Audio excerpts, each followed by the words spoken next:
వెళ్ళి శివ ప్రదక్షిణం చేసి మీరు ఏమీ చెప్పకండి. మీరు చెప్పగలిగినంతసేపు శివాలయం అరుగు మీద కూర్చుని శివ శివ శివ శివ శివ శివ ఇదొకటే.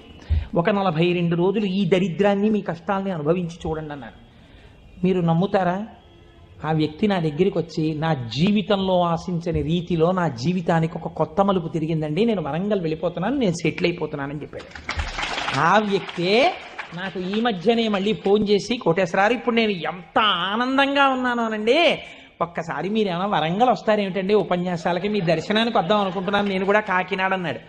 అయ్యా మీరు ఎప్పుడైనా కాకినాడ ఇప్పుడు అక్కర్లేదు, ఎప్పుడో తర్వాత వద్దురు కానీ నేను వరంగల్ ఇప్పుడు మాత్రం రావట్లేదు, నేను వరంగల్ వస్తే చెప్తాను, అప్పుడు మీరు నా దగ్గరికి వద్దురు కానీ తప్పకుండా దర్శనానికి అన్నాడు.